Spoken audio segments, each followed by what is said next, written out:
Masih di 91,6 Indika FM, masih ada di Larasati juga nih teman Indika. Luar biasa ya pada sore hari ini. Wow, ngomongin biaya pendidikan.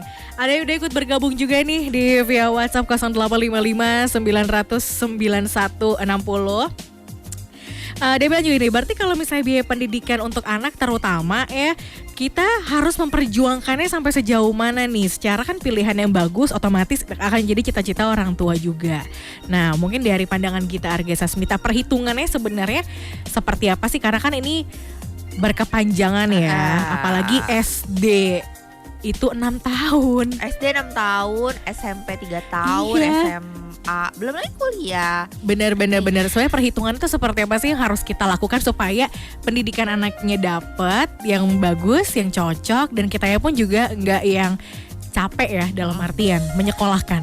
Jadi yang pertama harus dilakukan orang tua itu adalah visinya orang tua tuh apa sih sebenarnya. Dia tuh pengen ngebentuk anaknya tuh seperti apa.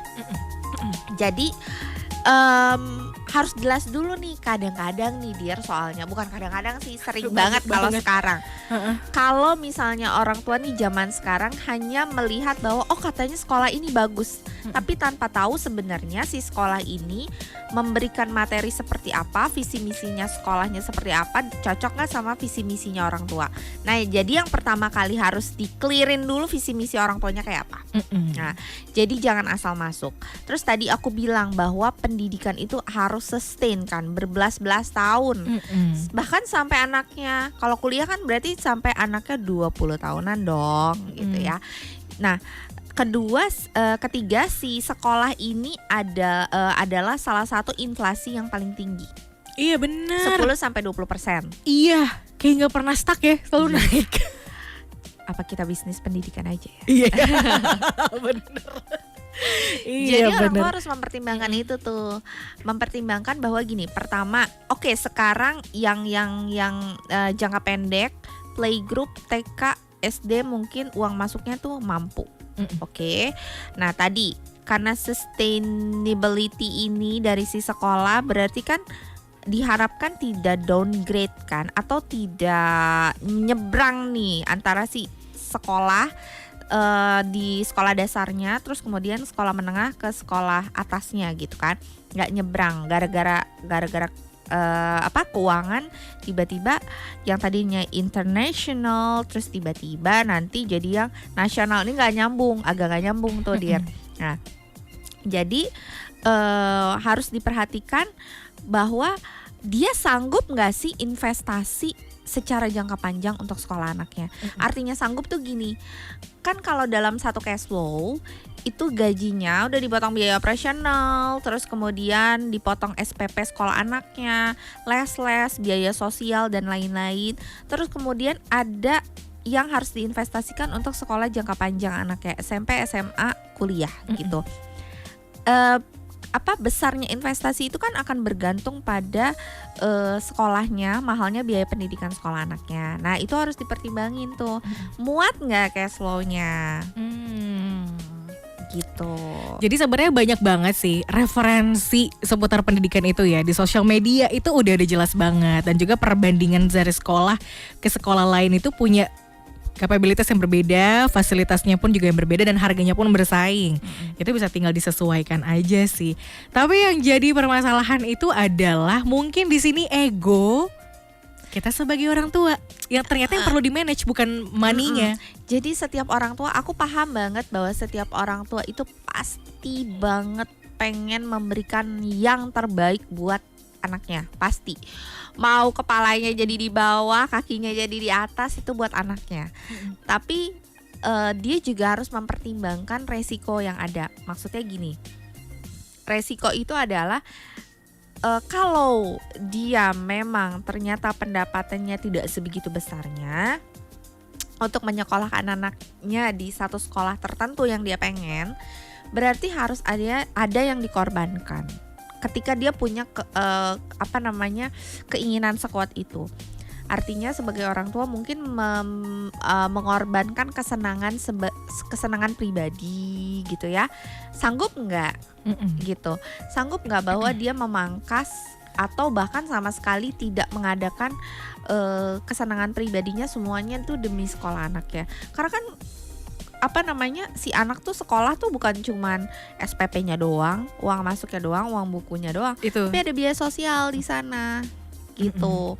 Jadi komitmen ini yang perlu dipikirin sama si orang tua, sejauh mana dia bisa berkorban, mengorbankan kesenangannya dia untuk si anaknya. Tapi aku percaya sih kalau misalnya si orang tua berangkat dari visi misi yang jelas tadi, balik lagi ke tahap yang pertama, Ya. itu pasti dia akan tahu, akan lebih jelas, akan lebih clear baik tentang pilihan sekolahnya, pendidikan anaknya, terus kemudian juga pendidikan atau semacam apa sih yang mau, kehidupan yang mau dibangun untuk keluarganya, karena kan semuanya akan saling berkaitan. Iya benar ya. Dan keberhasilan orang tua sih lebih tepatnya ya. Karena anak mungkin belum ngerti ya, keberhasilan orang tua itu adalah terciptanya pendidikan anak ini yang terbaik. Itu dia tadi kan. Akhirnya punya status gitu. Statusnya adalah dari pendidikan itu. Sampai akhirnya kita lupa nih, ada hal-hal yang justru kita boleh mengorbankan sesuatu, tapi akhirnya bukan dikorbankan, tapi malah bikin berantakan. Nah itu tuh yang apakah keliru kalau misalnya oke, nggak apa-apa deh aku ngorbanin, tapi berkorbannya itu membuat berantakan di hal yang lain. Ya artinya kan kalau misalnya nih orang tua kan juga perlu bahagia ya. Nah, setuju gak sih? Benar. Jadi kalau misalnya nih dengan keinginannya dia untuk menyekolahkan di luar, sebenarnya aku bisa bilang di luar kemampuan misalnya gitu, dan yang dikorbankan itu kan jauh lebih banyak. Nantinya apakah dia bisa mengorbankan kebahagiaan sebagai orang tua, artinya apakah anak ini akan dibesarkan dengan orang tua yang kurang bahagia gitu kan. Nanti seperti apa, itu luas banget sih sebenarnya, Dir. Jadi makanya perlu untuk difikirkan ya. Iya, perlu dihitung banget, perlu dihitung. Biaya pendidikan itu adalah adalah prioritas di dalam membangun sebuah keluarga. So dia tuh harus benar-benar dihitung detail. Kamu mau pendidikan yang seperti apa? Sekolahnya berarti di mana? Mau memulai jenjangnya itu dari mana? Playgroup kah atau cukup TK kah? Gitu ya. Terus kemudian nantinya akan diberikan les-les seperti apa? Kayak gitu. Itu semua tuh akan sangat berhubungan dengan pos-pos yang akan benar-benar dikeluarkan oleh sang orang tuanya. Jadi ternyata yang sekolah tuh bukan cuma anak ya, orang tua nih. Orang tuanya harus pintar dulu dong, harus pintar ngitung.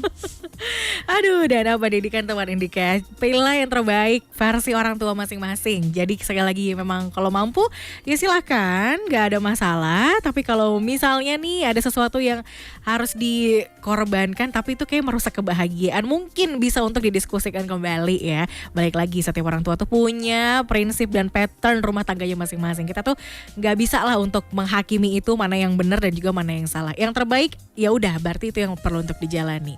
Gita Arga Sasmita di Financial Talk kita di edisi tahun baru 4 Januari 2021. Teman Indika, jangan kemana-mana. Kak Gita, thank you banget. Terima kasih. Iya. Udah selesai kita ya. Udah jam 6 ternyata. Gak kerasa banget. Iya, Dana Pendidikan the best deh ya. Dan juga teman Indika, jangan kemana-mana karena nanti masih ada Sengah alias Senin Ngadu juga sampai tempat nanti di jam 8 malam. Kamu bisa dengerin Indika FM di www.indikafm.com.